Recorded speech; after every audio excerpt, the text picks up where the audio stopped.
ਸਤਿ ਸ਼੍ਰੀ ਅਕਾਲ। ਪੰਜਾਬੀ ਰੇਡੀਓ ਤੇ Punjabi TV USA ਇਸ ਸਮੇਂ ਤੁਸੀਂ ਵੇਖ ਸੁਣ ਰਹੇ ਹੋ ਪ੍ਰੋਗਰਾਮ ਲੈ ਕੇ ਹਾਜ਼ਰ ਹਾਂ ਖਬਰ ਤੇ ਨਜ਼ਰ। ਇਸ ਪ੍ਰੋਗਰਾਮ ਦੇ ਵਿੱਚ ਦੇਸ਼ ਵਿਦੇਸ਼ ਦੇ ਨਾਲ ਜੁੜੀਆਂ ਹੋਈਆਂ ਅਹਿਮ ਖਬਰਾਂ ਤੇ ਪਾਈਦਾ ਚਾਨਣਾ ਤੇ ਉਹਨਾਂ ਖਬਰਾਂ ਦਾ ਵਿਸ਼ਲੇਸ਼ਣ ਕਰਨ ਦੇ ਲਈ ਸਾਡੇ ਨਾਲ ਸਾਥ ਹੁੰਦਾ ਸੀਨੀਅਰ ਪੱਤਰਕਾਰ ਮਿੰਟੂ ਗੁਰੂਸਰੀਆ ਜੀ ਦਾ। ਕਰਦੇ ਹਾਂ ਉਹਨਾਂ ਦਾ ਪ੍ਰੋਗਰਾਮ ਦੇ ਵਿੱਚ ਨਿੱਘਾ ਸਵਾਗਤ। ਬਹੁਤ ਬਹੁਤ ਸਵਾਗਤ ਹੈ ਜੀ। ਸ਼ੁਕਰੀਆ ਸਾਰਿਆਂ ਨੂੰ। ਸਤਿ ਸ੍ਰੀ ਅਕਾਲ ਜੀ। ਸਤਿ ਸ਼੍ਰੀ ਅਕਾਲ ਜੀ। ਰੁਕ ਕਰੀਏ ਖਬਰਾਂ ਦਾ। ਸਭ ਤੋਂ ਪਹਿਲੀ ਖਬਰ ਤੇ ਆਉਣੇ ਆ ਚੇਅਰਮੈਨੀਆਂ ਦਾ ਬੜਾ ਰੌਲਾ ਪਿਆ ਹੋਇਆ ਸਰਕਾਰ ਦੀਆਂ ਦਾ। ਇਹ ਚੱਲੀ ਕੀ ਜਾਂਦਾ ਜੀ? ਕੋਈ ਕਹਿੰਦਾ ਮੈਂ ਇੰਨੇ ਪੈਸੇ ਦੇ ਕੇ ਲਈ ਹੈ ਤੇ ਕੋਈ ਕਹਿੰਦਾ ਮੇਰੇ ਹੱਥ ਪੱਲੇ ਕੁਛ ਨਹੀਂ ਆਇਆ, ਮੈਂ ਚੰਡੀਗੜ੍ਹ ਪਹੁੰਚ ਗਿਆ।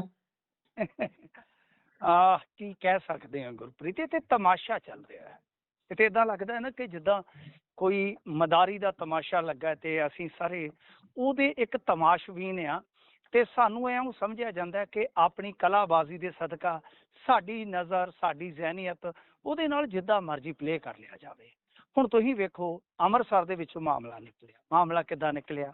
ਇੱਕ ਸੱਜਣ ਰਵਿੰਦਰ ਸਿੰਘ ਡਾਬਰਾ ਉਹ ਜਾਂਦੇ ਨੇ ਜੀ, ਕਹਿੰਦੇ ਮੈਂ ਹਾਈ ਕਮਾਨ ਕੋਲ ਤੇ ਜਾ ਕੇ ਆਇਆ ਤੇ ਆਪਣੀ ਵਿਥਿਆ ਸੁਣਾ ਕੇ ਆਇਆ ਕਿ ਮੇਰੇ ਨਾਲ ਸਾਡੇ ਹੀ ਪਾਰਟੀ ਦੇ ਫਲਾਣੇ ਲੀਡਰ ਸ਼ਾਇਦ ਵਰੁਣ ਭਗਤ ਕਿ ਉਹਨਾਂ ਨੇ ਬਈ 50 ਲੱਖ ਦੀ ਠੱਗੀ ਮਾਰ ਲਈ ਆ, ਇਹ ਕਹਿ ਕੇ ਕਿ ਤੈਨੂੰ ਚੇਅਰਮੈਨੀ ਦਵਾਵਾਂਗੇ ਮਾਰਕੀਟ ਕਮੇਟੀ ਦੀ।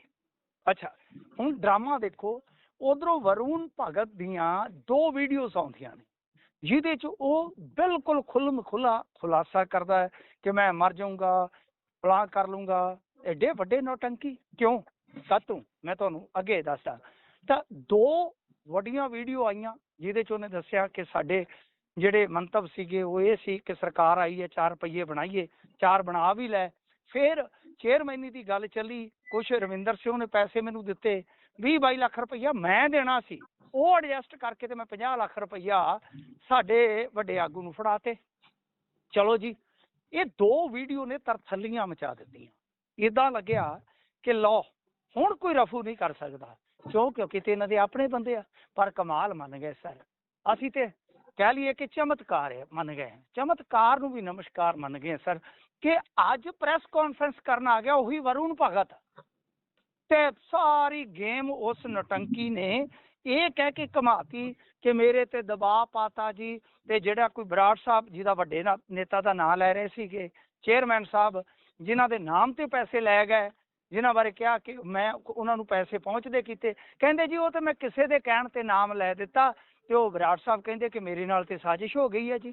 ਵੀ ਜਾਨੀ ਜਿੱਦਾਂ ਕੁਛ ਬੰਦਿਆਂ ਦਾ ਲਾਲਚ ਹੁੰਦਾ ਹੈ ਕਿ ਅਸੀਂ ਅੱਗੇ ਵਧੀਏ ਤੇ ਦੂਜੇ ਦੇ ਪੈਰ ਮਿੱਧ ਦਈਏ। ਲਿਹਾਜ਼ਾ ਕੀ ਹੋਇਆ ਗੁਰਪ੍ਰੀਤ ਕਿ ਇਸ ਮਾਮਲੇ ਦੇ ਵਿੱਚ ਇਹ ਗੇਮ ਹੀ ਘੁੰਮ ਗਈ। ਹੁਣ ਤੁਸੀਂ ਮੈਨੂੰ ਦੱਸੋ ਕਿ ਕਿਹਨੂੰ ਸੱਚਾ ਮੰਨੋਗੇ? ਕੀ ਤੁਸੀਂ ਪਹਿਲੇ ਨੂੰ ਸੱਚਾ ਮੰਨੋਗੇ ਜਿਹੜਾ ਹਾਈ ਕਮਾਂਡ ਕੋਲ ਜਾ ਆਇਆ? ਕੀ ਤੁਸੀਂ ਦੂਸਰੇ ਨੂੰ ਸੱਚਾ ਮੰਨੋਗੇ ਜਿਹੜਾ ਪੁਸ਼ਟੀ ਕਰੀ ਜਾਂਦਾ ਹੈ? ਜਾਂ ਤੀਜੇ ਨੂੰ ਸੱਚਾ ਮੰਨੋਗੇ ਜਿਹੜਾ ਉਹਨੂੰ ਵਰੁਣ ਭਗਤ ਨੂੰ ਲੈ ਆਇਆ ਤੇ ਲਿਆ ਕੇ ਪ੍ਰੈਸ ਕਾਨਫਰੰਸ ਕਰ ਦਿੰਦਾ ਉੱਥੇ ਪੁਲਿਸ ਦੀ ਹਾਜ਼ਰੀ 'ਚ ਕਿ ਲਓ ਜੀ? ਅੱਛਾ, ਰਵਿੰਦਰ ਸਿੰਘ ਜਿਹੜਾ ਦੋਸ਼ ਲਾ ਰਿਹਾ ਉਹ ਵੀ ਉੱਥੇ ਪਹੁੰਚਿਆ ਸੀ ਕਿ ਜਿਹੜਾ ਪ੍ਰੈਸ ਕਾਨਫਰੰਸ ਦਾ ਸਮਾਂ ਸੀਗਾ ਮਿੱਥੇ ਸਮੇਂ ਤੋਂ ਬੜਾ ਲੇਟ ਇਹਨਾਂ ਨੇ ਪ੍ਰੈਸ ਕਾਨਫਰੰਸ ਵਾਲਾ ਕੰਮ ਕੀਤਾ। ਉਹ ਕਹਿੰਦਾ ਵੀ ਮੈਨੂੰ ਵੀ ਭਾਓ ਨਾਲ, ਮੈਂ ਦੱਸਦਾ। ਉਹ ਕਹਿੰਦਾ ਹੈ ਕਿ ਬਈ 50 ਲੱਖ ਰੁਪਈਆ ਕਿਵੇਂ ਗਿਆ, ਕਿਸ ਤਰ੍ਹਾਂ ਮੈਨੂੰ ਇਹਨਾਂ ਨੇ ਲੁਧਿਆਣੇ ਇੱਕ ਬੰਦੇ ਕੋਲ ਭੇਜਿਆ, ਕਿਸ ਤਰ੍ਹਾਂ ਉਹਨਾਂ ਨੇ ਮੇਰੀ ਇੰਟਰਵਿਊ ਕੀਤੀ, ਉਹ ਸਾਰੇ ਮੇਰੇ ਕੋਲ ਐਵੀਡੈਂਸ ਨੇ, ਤੱਥ ਨੇ, ਮੈਂ ਤੇ ਆਪਦੀ ਹਾਈ ਕਮਾਨ ਨੂੰ ਦਿੱਤੇ ਆ। ਹੁਣ ਵੇਖੋ, ਉਹ ਕਹਿੰਦਾ ਮੈਂ ਮਰ ਜਾਣਾ, ਉਹ ਕਹਿੰਦਾ ਮੈਂ ਮਰ ਜਾਣਾ। ਇਹਨਾਂ ਦੀ ਤੇ ਸਮਝ ਹੀ ਨਹੀਂ ਆਉਂਦੀ ਪਈ ਸਾਨੂੰ। ਤਾਂ ਕੁੱਲ ਮਿਲਾ ਕੇ ਆਪਾਂ ਕਹਿ ਸਕਦੇ ਹਾਂ ਕਿ ਜੋ ਇਹ ਚੱਲਦਾ ਅੰਦਰ ਖਾਤੇ, ਇੱਕ ਤੇ ਪਹਿਲਾਂ ਉਹਦੀ ਗੇਮ ਵੇਖੋ ਬਾਹਰ ਕਿਵੇਂ ਆਉਂਦੀ ਆ। ਅੰਦਰ ਖਾਤੇ ਕੀ ਚੱਲਦਾ? ਚਾਹੇ ਤਾਂ ਉਹ ਖਾਣ ਪਾਣ ਦਾ ਸਮਾਨ ਇਕੱਠਾ ਕਰਨ ਦੀ ਵਿਧੀ ਹੋਵੇ, ਉਹ ਵੀ ਉਜਾਗਰ ਹੁੰਦੀ ਇਹਦੇ 'ਚ। ਜੇ ਨਹੀਂ ਤਾਂ ਤੁਸੀਂ ਦੇਖੋ ਫਿਰ ਇਹ ਤੇ ਸੱਚ ਆ ਨਾ। ਇਹ ਤੇ ਫਿਰ ਅੱਜ ਇੱਕ ਗੱਲ ਸਾਫ਼ ਹੋ ਗਈ ਕਿ ਇਹਨਾਂ ਦੇ ਵਿੱਚ ਕਿੰਨਾ ਕੁ ਇਨਕਲਾਬ ਰਚਿਆ ਵਾ ਕਿ ਇਹ ਇੱਕ ਦੂਜੇ ਦੇ ਖਿਲਾਫ ਸਾਜ਼ਿਸ਼ਾਂ ਕਰਦੇ ਨੇ। ਜਿਹੜੇ ਬੰਦੇ ਨਾਲ ਖਾ ਕੇ, ਨਾਲ ਬਹਿ ਕੇ, ਯਾਰੀਆਂ ਪਾ ਕੇ ਇੱਕ ਦੂਜੇ ਦੇ ਘਰਾਂ 'ਚ ਜਾ ਕੇ ਇੱਦਾਂ ਦੀਆਂ ਸਾਜ਼ਿਸ਼ਾਂ ਕਰ ਸਕਦੇ ਆ ਤੇ ਫਿਰ ਉਹ ਕਿਹੜੇ ਮਨ ਦੇ ਨਾਲ ਕਹਿੰਦੇ ਅਸੀਂ ਕੱਟੜ ਇਮਾਨਦਾਰ ਆ? ਕਿਹੜੇ ਉਹ ਹੋਕੇ ਨਾਲ ਕਹਿੰਦੇ ਆ ਕਿ ਬਈ ਅਸੀਂ ਇਨਕਲਾਬੀ ਆ? ਇਹਦਾ ਮਤਲਬ ਕਿ ਤੁਸੀਂ ਇਨਕਲਾਬੀ ਨਹੀਂ, ਤੁਸੀਂ ਦਾਗੀ ਹੋ।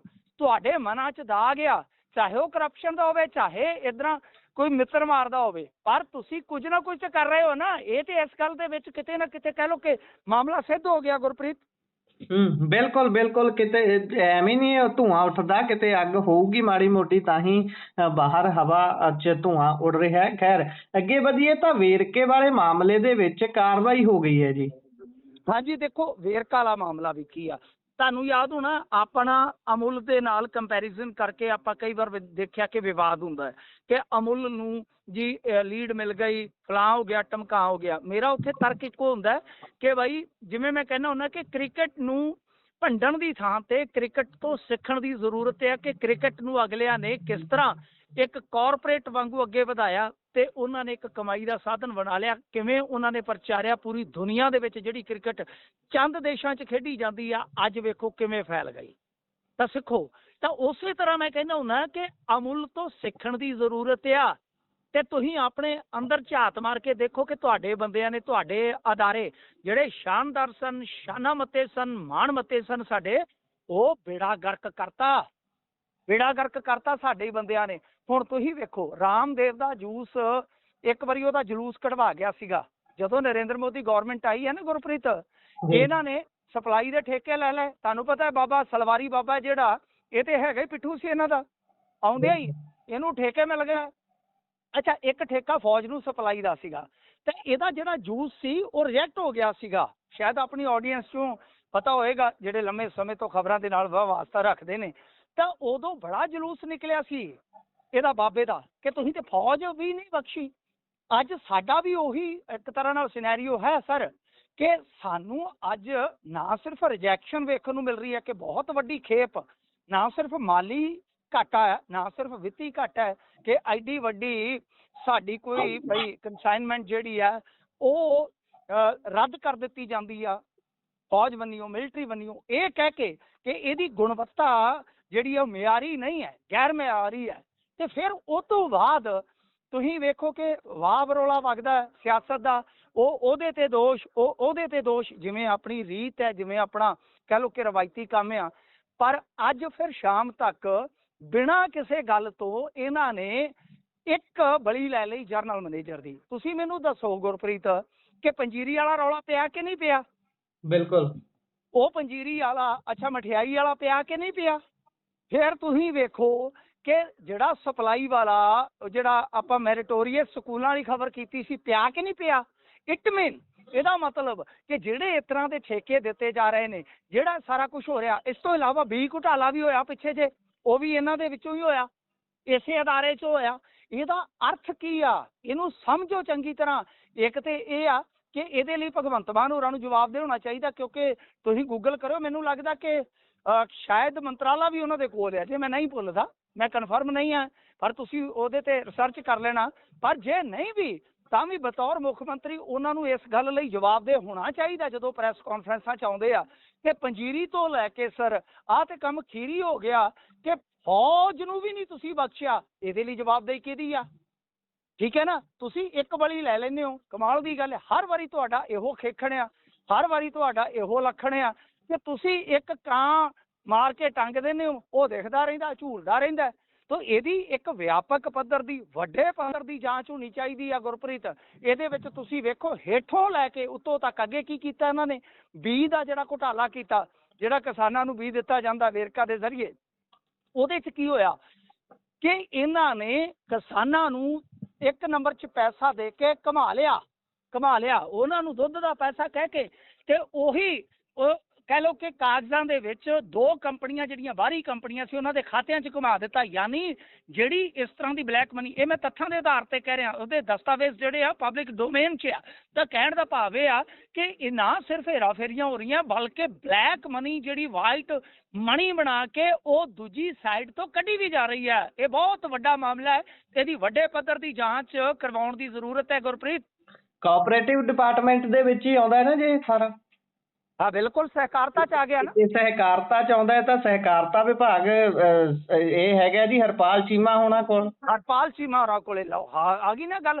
ਚਲੋ ਦੇਖੋ, ਦੋ ਨੰਬਰ ਦੀ ਤਾਕਤ ਨੇ ਇਸ ਵੇਲੇ ਸਰਕਾਰ ਦੇ ਵਿੱਚ, ਦੂਜੇ ਨੰਬਰ ਦੀ ਤਾਕਤ ਨੇ। ਤਾਂ ਇਹਦੇ ਤੇ ਜਵਾਬਦੇਹ ਹੋਣ ਦੀ ਜ਼ਰੂਰਤ ਆ। ਪਹਿਲੇ ਨੰਬਰ ਤੇ ਮੁੱਖ ਮੰਤਰੀ ਸਾਹਿਬ ਨੂੰ ਤੇ ਦੂਜੇ ਨੰਬਰ ਤੇ ਚੀਮਾ ਸਾਹਿਬ ਨੂੰ, ਦੋਨਾਂ ਨੂੰ ਹੀ ਪਬਲਿਕ ਦੇ ਵਿੱਚ ਆਉਣਾ ਚਾਹੀਦਾ, ਦੱਸਣਾ ਚਾਹੀਦਾ ਕਿ ਘਪਲਾ ਦਰ ਘਪਲਾ ਇਹ ਟਪਲਾ ਕਿਉਂ ਹੋ ਰਿਹਾ ਹੈ। ਬਿਲਕੁਲ ਦੱਸਣਾ ਚਾਹੀਦਾ ਤੇ ਦੱਸਣਾ ਬਣਦਾ ਵੀ ਹੈ, ਜਵਾਬਦੇਹੀ ਤੈਅ ਵੀ ਹੁੰਦੀ ਹੈ। ਅੱਗੇ ਵਧੀਏ ਤਾਂ ਲੋਕਡਾਊਨ ਦਾ ਬਹੁਤ ਰੌਲਾ ਪੈ ਰਿਹਾ ਸੀ, ਆਖਿਰਕਾਰ ਸਰਕਾਰ ਨੂੰ ਸਪਸ਼ਟ ਕਰਨਾ ਪਿਆ ਹੈ। ਕੀ ਕਹਿ ਰਹੀ ਹੈ ਸਰਕਾਰ? ਉਹ ਇੱਕ ਗਾਣਾ ਸੀ ਗੁਰਪ੍ਰੀਤ, ਨੀ ਤੂੰ ਵਿਛੜਨ ਕਰਦੀ ਏ, ਜਦੋਂ ਵਿਛੜੇਂਗੀ ਪਤਾ ਲੱਗ ਜਾਊਗਾ। ਗੱਲ ਇਹ ਆ ਕਿ ਲੋਕਡਾਊਨ ਇਹ ਕਰਦੇ ਆ, ਜੇ ਲੋਕਡਾਊਨ ਲੱਗਿਆ ਤੇ ਬਿਲਕੁਲ ਹੀ ਮਾਂਜੇ ਜਾਵਾਂਗੇ। ਭਾਂਡੇ ਜਿਹੜੇ ਆ ਉਹ ਜਿਵੇਂ ਗਾਣਾ ਸੀ ਨਾ, ਭਾਂਡੇ ਕਲੀ ਕਰਾ ਲਓ, ਵੀ ਭਾਂਡੇ ਕਲੀ ਹੋ ਜਾਣੇ ਜੇ ਐਤਕੀ ਤੇ ਬਿਲਕੁਲ ਹੀ। ਅੱਛਾ, ਗੱਲ ਇਹ ਆ ਕਿ ਭਾਰਤ ਸਰਕਾਰ ਨੇ ਸਪਸ਼ਟ ਕਰ ਦਿੱਤਾ ਗੁਰਪ੍ਰੀਤ ਕਿ ਲੋਕਡਾਊਨ ਨਹੀਂ ਲੱਗਣ ਜਾ ਰਿਹਾ। ਇਹਦਾ ਮਤਲਬ ਆ ਕਿ ਕਹੀਂ ਖੁਸ਼ੀ ਕਹੀਂ ਗਮ ਵਾਲੀ ਗੱਲ ਆ। ਕਿਵੇਂ ਕਿ ਇੱਕ ਪਾਸਿਓਂ ਖਬਰ ਆਈ ਕਿ ਸਟ੍ਰੇਟ ਆਫ ਹਾਰਮੂਜ਼ ਤੋਂ ਭਾਰਤੀ ਜਹਾਜ਼ਾਂ ਨੂੰ ਲੰਘਣ ਦੀ ਇਜਾਜ਼ਤ ਈਰਾਨ ਨੇ ਦੇ ਦਿੱਤੀ ਆ। ਠੀਕ ਹੈ ਜੀ। ਦੂਜਾ ਉਹਨਾਂ ਨੇ ਕਿਹਾ ਕਿ ਲੋਕਡਾਊਨ ਜਿਹੜਾ ਹੈ ਉਹ ਨਹੀਂ ਲੱਗੇਗਾ। ਇਹ ਵੀ ਵਾਹ ਭਲੀ ਹੈ ਬਾਈ। ਪਰ ਤੁਸੀਂ ਪੰਜਾਬ ਦੇ ਜਲੰਧਰ ਦੇ ਵਸਨੀਕ ਹੋ ਇਸ ਵੇਲੇ ਗੁਰਪ੍ਰੀਤ, ਤੁਸੀਂ ਦੇਖਿਆ ਹੋਣਾ ਉੱਥੇ ਕੁਝ ਪੈਟਰੋਲ ਪੰਪ ਜਿਹੜੇ ਆ ਉਹ ਡਰਾਈ ਹੋ ਗਏ। ਇੱਕ ਦੋ ਦੀ ਰਿਪੋਰਟ ਆਈ ਅੱਜ ਦੁਪਹਿਰੇ। ਬਿਲਕੁਲ। ਇਹਦਾ ਮਤਲਬ ਇਹ ਆ ਕਿ ਕਿੱਲਤ ਜਾਂ ਕਹਿ ਲਓ ਹੋਲਡਿੰਗ ਦੀ ਹੋੜ, ਇਹਨਾਂ ਸਾਰੀਆਂ ਚੀਜ਼ਾਂ ਨੇ ਇੱਕ ਸੰਕਟ ਤੇ ਜਿਹੜਾ ਹੈ ਉਹ ਕਿਤੇ ਨਾ ਕਿਤੇ ਪੈਦਾ ਕੀਤਾ ਹੋਇਆ ਹੈ। ਕਿਉਂਕਿ ਅੱਜ ਗੈਸ ਦੀ ਤੁਸੀਂ ਇੱਕ ਗੱਲ ਕਰੋ ਤੇ ਇਹ ਆ ਕਿ ਤੁਹਾਨੂੰ ਚਿੱਟੇ ਦੀਆਂ ਪੁੜੀਆਂ ਤੇ ਛੇਤੀ ਮਿਲ ਜਾਣਗੀਆਂ, ਸਿਲੰਡਰ ਲੇਟ ਮਿਲੇਗਾ। ਉਹਦੇ ਲਈ ਜ਼ਿਆਦਾ ਜਦੋਜਹਿਦ ਕਰਨੀ ਪਏਗੀ। ਚਿੱਟੇ ਦੀਆਂ ਪੁੜੀਆਂ ਕਿਸੇ ਨੇ ਲੈਣੀਆਂ ਹੋਣ ਤੇ ਫਿਰ ਤੇ ਬਾਈ ਉਹ ਤੇ ਮਿੰਟਾਂ ਦਾ ਕੰਮ ਹੈ, ਸਕਿੰਟਾਂ ਦਾ ਕੰਮ ਹੈ, ਹੋਮ ਡਿਲੀਵਰੀ ਹੋ ਜਾਂਦੀ ਆ। ਪਰ ਜੇ ਗੈਸ ਸਿਲੰਡਰ ਕਿਸੇ ਨੇ ਲੈਣਾ ਤੇ ਗਾਂ ਤੁਹਾਨੂੰ ਜੋੜ ਤੋੜ ਕਰਨੇ ਪੈਂਦੇ ਨੇ। ਇਸ ਵੇਲੇ ਹਾਲਾਤ ਜਿਹੜੇ ਆ ਉਹ ਠੀਕ ਨਹੀਂ ਹੈਗੇ ਗੁਰਪ੍ਰੀਤ, ਇਹ ਤੇ ਸਾਫ਼ ਹੈ ਤੇ ਮੰਨਣਾ ਪਊਗਾ। ਅੱਜ ਇੱਕ ਹੋਰ ਵੀ ਇੰਡੀਆ ਗਵਰਨਮੈਂਟ ਨੇ ਵੱਡਾ ਸਟੈਪ ਚੁੱਕਿਆ। ਇਹਨਾਂ ਨੇ ਕੀ ਕੀਤਾ ਕਿ ਤੇਲ ਦੇ ਭਾਅ ਤੇ ਲੱਗਣ ਵਾਲੀ ਜਿਹੜੀ ਕਹਿ ਲਓ ਕਿ ਟੈਕਸ ਦੀ ਰਕਮ ਸੀ ਉਹ ਘੱਟ ਕਰ ਦਿੱਤੀ। ਯਾਨੀ 10-10 ਰੁਪਏ ਪੈਟਰੋਲ ਅਤੇ ਡੀਜ਼ਲ ਤੋਂ ਘਟਾ ਦਿੱਤੇ। ਪਰ ਉਹਦਾ ਗਾਹਕ ਨੂੰ ਕੋਈ ਫਾਇਦਾ ਨਹੀਂ ਫਿਲਹਾਲ। ਉਹਦਾ ਫਾਇਦਾ ਹੈ ਤੇਲ ਕੰਪਨੀਆਂ ਨੂੰ। ਅੱਛਾ, ਉਹ ਤੇਲ ਕੰਪਨੀਆਂ ਨੂੰ ਵੀ ਫਾਇਦਾ ਇਸ ਕਰਕੇ ਆ ਕਿਉਂਕਿ ਉਹਨਾਂ ਨੂੰ ਥੋੜਾ ਜਿਹਾ ਹੁਣ ਨੁਕਸਾਨ ਹੋਣਾ ਸ਼ੁਰੂ ਹੋਇਆ ਸੀ। ਪਰ ਫਾਇਦਾ ਕਿਸ ਕਦਰ ਹੋਇਆ ਕਿ ਜਦੋਂ ਨਰਿੰਦਰ ਮੋਦੀ ਗਵਰਨਮੈਂਟ ਆਈ, ਡੀਜ਼ਲ ਤੇ ਬਹੁਤ ਵੱਡੀ ਸਬਸਿਡੀ ਮਿਲਦੀ ਸੀ। ਤੁਹਾਨੂੰ ਯਾਦ ਹੋਣਾ ਡੀਜ਼ਲ ਤੇ ਪੈਟਰੋਲ ਦੇ ਭਾਅ ਦਾ ਬੜਾ ਫਰਕ ਹੁੰਦਾ ਸੀ ਉਦੋਂ। ਅੱਜ ਇਕੁਅਲ ਹੈ ਲਗਭਗ। ਬਿਲਕੁਲ। ਗੱਲ ਇਹ ਆ ਕਿ ਉਹਦੇ ਕਾਰਨ ਜਿਹੜੇ ਸੀਗੇ ਉਹ ਇਹੋ ਸੀ ਕਿ ਸਬਸਿਡੀ ਦਿੰਦੇ ਸੀ। ਸਬਸਿਡੀ ਕਿਉਂ ਦਿੰਦੇ ਸੀ ਕਿ ਖੇਤੀ ਸੈਕਟਰ 'ਚ ਜਾਣਾ, ਕਿ ਟਰੱਕਿੰਗ ਸੈਕਟਰ 'ਚ ਜਾਣਾ, ਪਬਲਿਕ ਟਰਾਂਸਪੋਰਟ ਦੇ ਵਿੱਚ ਵੀ ਜਾਣਾ। ਤਾਂ ਇਸ ਕਰਕੇ ਉਹ ਰਾਹਤ ਦਿੱਤੀ ਜਾਂਦੀ ਸੀ। ਪਰ ਨਰਿੰਦਰ ਮੋਦੀ ਨੇ ਉਹ ਜਿਹੜੀ ਸਬਸਿਡੀ ਸੀ ਉਹ ਖਤਮ ਕਰ ਦਿੱਤੀ। ਤਾਂ ਇਹਦੇ ਨਾਲ ਕੀ ਹੋਇਆ ਕਿ ਸਰਕਾਰ ਨੂੰ ਬਹੁਤ ਵੱਡਾ ਸਬਸਿਡੀ 'ਚੋਂ ਬਚਤ ਵਾਲਾ ਕੰਮ ਮਿਲ ਗਿਆ। ਇਸ ਤੋਂ ਇਲਾਵਾ ਫਿਰ ਤੁਹਾਨੂੰ ਯਾਦ ਹੋਣਾ ਕਿ ਜਦੋਂ ਜਿਹੜਾ ਇੱਕ ਵੇਲੇ ਕਰੂਡ ਆਇਲ ਸੀਗਾ ਜਿਹੜਾ ਉਹ 25 ਤੋਂ 35 ਡਾਲਰ ਦੇ ਵਿਚਾਲੇ ਅੜ ਗਿਆ ਕੋਵਿਡ 'ਚ। ਉਸ ਵੇਲੇ ਇਹਨਾਂ ਨੇ ਐਕਸਾਈਜ਼ ਡਿਊਟੀ ਵਧਾ ਦਿੱਤੀ ਸੀ। ਕਮਾਈ ਖੂਬ ਕੀਤੀ, ਰੱਜ ਕੇ ਕੀਤੀ, ਦੱਬ ਕੇ ਕੀਤੀ। ਕੰਪਨੀਆਂ ਸ਼ੁੱਧ ਮੁਨਾਫਾ ਹੀ ਜਿਹੜਾ ਉਹ ਆਪਣਾ ਕਈ ਹਜ਼ਾਰ ਕਰੋੜ ਤੱਕ ਲੈ ਗਈਆਂ। ਪਰ ਜਦੋਂ ਹੁਣ ਪ੍ਰੈਸ਼ਰ ਪਿਆ, ਜਦੋਂ ਹੁਣ ਦਬਾਅ ਪਿਆ ਕੌਮਾਂਤਰੀ ਰੇਟਾਂ ਦਾ, ਤਾਂ ਇਹ ਕੰਪਨੀਆਂ ਨੇ ਝੋਲ ਮਾਰਨੀ ਸ਼ੁਰੂ ਕਰ ਦਿੱਤੀ। ਗੁਰਪ੍ਰੀਤ, ਕੁਝ ਕੁ ਦਿਨ ਹੀ ਨਿਕਲੇ। ਮੈਂ ਜਿਹੜੀ ਭਵਿੱਖਬਾਣੀ ਕੀਤੀ ਸੀ ਲਗਭਗ ਉਹ ਵੈਸੀ ਹੀ ਨਿਕਲੀ ਕਿ 20 ਤਰੀਕ ਤੋਂ ਬਾਅਦ ਬੱਸ ਹੋ ਜਾਏਗੀ। ਤਾਂ ਹੌਲੀ ਹੌਲੀ ਲੋਕੀ ਕਹਿੰਦੇ ਬੱਸ ਕਰ, ਵਿਹੜੇ ਵਿੱਚ ਆ ਗਿਆ ਭੁਚਾਲ। ਤਾਂ ਬਾਈ ਬੱਸ ਕਰ ਵਾਲੀ ਸਥਿਤੀ ਹੋ ਗਈ ਗੁਰਪ੍ਰੀਤ ਕਿ ਹੁਣ ਇਹਨਾਂ ਨੇ ਅੱਜ 10-10 ਰੁਪਈਆਂ ਦੀ ਤੇਲ ਕੰਪਨੀਆਂ ਨੂੰ ਰਾਹਤ ਦਿੱਤੀ ਆ। ਪਰ ਉਹ ਰਾਹਤ ਮੈਂ ਫੇਰ ਨੋਟ ਕਰਾ ਦੇਵਾਂ ਕਿ ਉਹ ਗਾਹਕ ਤੱਕ ਨਹੀਂ ਮਿਲੇਗੀ, ਸਿਰਫ ਪ੍ਰੈਸ਼ਰ ਘੱਟ ਕਰਨ ਵਾਸਤੇ ਆ। ਪਰ ਜੰਗ ਦੀ ਜੇ ਗੱਲ ਕਰੀਏ ਕਿ ਡੋਨਲਡ ਟਰੰਪ ਤੁਹਾਨੂੰ ਪਤਾ ਹੀ ਹੈ ਕਿਸ ਤਰ੍ਹਾਂ ਦੀਆਂ ਗੱਲਾਂ ਕਰ ਰਹੇ ਆ। ਤਾਂ ਇੱਧਰ ਆਬੂ ਧਾਬੀ ਦੇ ਵਿੱਚ ਜਿਹੜਾ ਇੰਡੀਅਨ ਮਾਰਿਆ ਗਿਆ ਸੀ ਹਮਲੇ ਦੇ ਵਿੱਚ, ਉਹਦੀ ਲਾਸ਼ ਲਿਆਉਣ ਵਾਸਤੇ ਯਤਨ ਇਹਨਾਂ ਨੇ ਆਰੰਭ ਦਿੱਤੇ ਆ। ਤੇ ਸਭ ਤੋਂ ਵੱਡੀ ਗੱਲ ਇਹ ਆ ਕਿ ਜੇ ਆਪਾਂ ਵੇਖੀਏ ਹੁਣ ਲੜਾਈ ਦਾ ਕੇਂਦਰ ਬਣਨ ਦੀ ਜਿਹੜੀ ਇੱਕ ਉਮੀਦ ਆ ਜਾਂ ਕਹਿ ਲਓ ਡਰ ਹੈ, ਉਹ ਹੈ ਕਿ ਸਟ੍ਰੇਟ ਆਫ ਹਾਰਮੂਜ਼ ਜਾਂ ਖਾਰਗ ਆਈਲੈਂਡ ਹੈ ਜਿਹੜਾ, ਉਹਦੇ ਤੇ ਇੱਕ ਆਮੋ ਸਾਹਮਣੇ ਦਾ ਭੇੜ ਹੋ ਸਕਦਾ ਹੈ।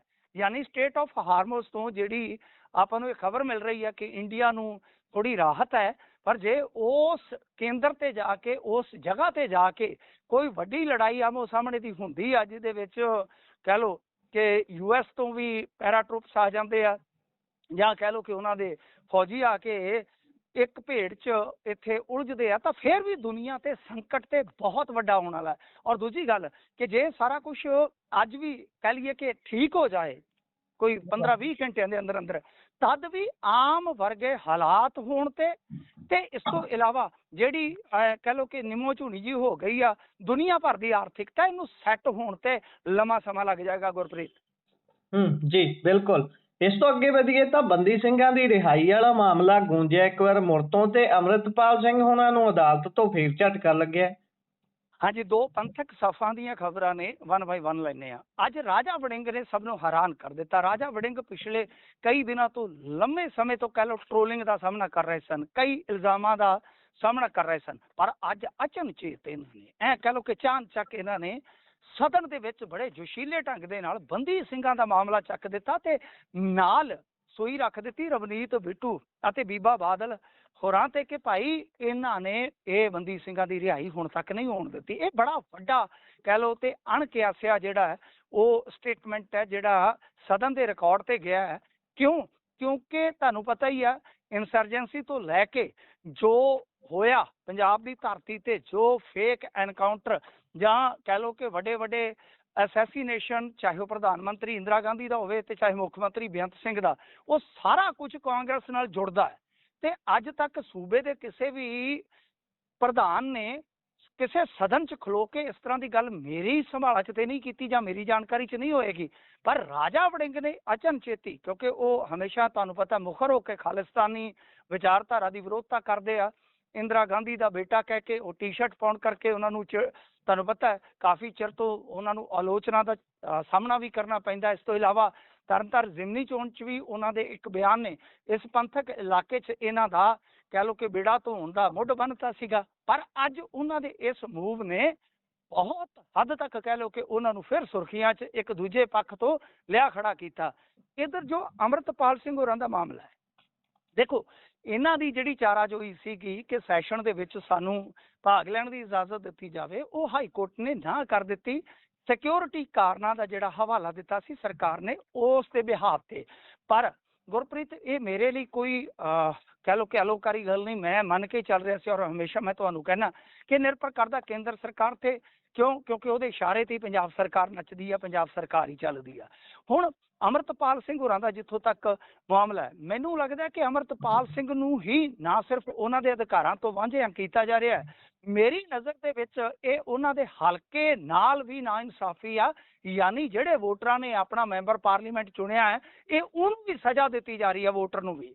ਉਹ ਗੱਲ ਇਹ ਆ ਕਿ ਇਹ ਬਹੁਤ ਹੀ ਦੁਖਾਂਤਕ ਹੈ। ਮੈਂ ਤੇ ਦੁਖੀ ਹੋ ਕੇ ਕਹੂੰਗਾ ਕਿ ਭਾਈ ਜੇ ਤੁਹਾਨੂੰ ਇਦਾਂ ਲੱਗਦਾ ਹੈ ਕਿ ਇਹ ਇੰਨੇ ਲੋਕ ਖਤਰਨਾਕ ਨੇ ਤਾਂ ਫਿਰ ਤੁਹਾਨੂੰ ਇਹ ਸਿਸਟਮ, ਇਹ ਤਮਾਸ਼ਾ ਬੰਦ ਕਰ ਦੇਣਾ ਚਾਹੀਦਾ ਹੈ ਕਿ ਕੋਈ ਬੰਦੀ ਜਿਹੜਾ ਹੈ ਉਹ ਜੇਲ੍ਹ ਚੋਂ ਇਲੈਕਸ਼ਨ ਲੜੇ ਹੀ ਨਾ, ਕਿਉਂਕਿ ਉਹ ਜਿੱਤੇ ਹੀ ਨਾ। ਤੇ ਜੇ ਉਹ ਜਿੱਤਦਾ ਤਾਂ ਉਸਨੂੰ ਉਸਦੇ ਅਧਿਕਾਰ ਜਿਹੜੇ ਆ ਅਦਬ ਪ੍ਰਦਾਨ ਕਰਨੇ ਚਾਹੀਦੇ ਨੇ। ਬਿਲਕੁਲ ਬਿਲਕੁਲ। ਇਸ ਤੋਂ ਅੱਗੇ ਜੇਕਰ ਵਧੀਏ ਤਾਂ ਇੱਕ ਗੁਰਪ੍ਰੀਤ ਘੁੱਗੀ ਹੋਣਾ ਦੇ ਨਾਲ ਜੁੜੀ ਹੋਈ ਖਬਰ ਬਹੁਤ ਚਰਚਾ ਦਾ ਵਿਸ਼ਾ ਬਣੀ ਹੋਈ ਸੀ ਕੁਝ ਦਿਨਾਂ ਤੋਂ, ਤੇ ਅੱਜ ਆਖਰਕਾਰ ਉਹ ਖੁਦ ਸਾਹਮਣੇ ਆਏ ਨੇ। ਕੀ ਕਹਿ ਰਹੇ ਨੇ? ਕੰਟਰੋਵਰਸੀ ਸਾਰੀ ਕੀ ਸੀ? ਉਹਨਾਂ ਨੇ ਸਾਫ਼ ਕਿਹਾ ਕਿ ਦੇਖੋ ਇਹ ਕਿਤੋਂ ਰੋਸਟ ਕਰਨ ਵਾਲੇ ਕਿਸੇ ਸ਼ੋਅ ਦੇ ਵਿੱਚੋਂ ਗੱਲ ਸ਼ੁਰੂ ਹੋਈ ਕਿ 5 ਕਰੋੜ ਰੁਪਈਆ ਦੇਣਾ ਪਿਆ ਗੁਰਪ੍ਰੀਤ ਘੁੱਗੀ ਨੂੰ ਕਿਸੇ ਰਿਲੇਸ਼ਨ ਦੇ ਚੱਲਦੇ ਆ, ਕਿਸੇ ਕਹਿ ਲਓ ਐਕਟਰ ਕੁੜੀ ਦੇ ਨਾਲ ਰਿਲੇਸ਼ਨ ਦੇ ਚੱਲਦੇ ਆ। ਫਿਰ ਉਹ ਤੋਂ ਬਾਅਦ ਉਹ ਕਹਿੰਦੇ ਕਿ ਪੇਜਾਂ ਤੱਕ ਗੱਲ ਚੱਲੀ। ਪੇਜਾਂ ਤੋਂ ਕਹਿੰਦੇ ਵੀ ਮੈਂ ਪਹਿਲਾਂ ਤੇ ਸੋਚਿਆ ਚਲੋ ਛੱਡੋ ਖੜਾ ਅੱਜ, ਨਹੀਂ ਤੇ ਕੱਲ ਗੱਲ ਜਿਹੜੀ ਠੱਪ ਹੋ ਜੂ।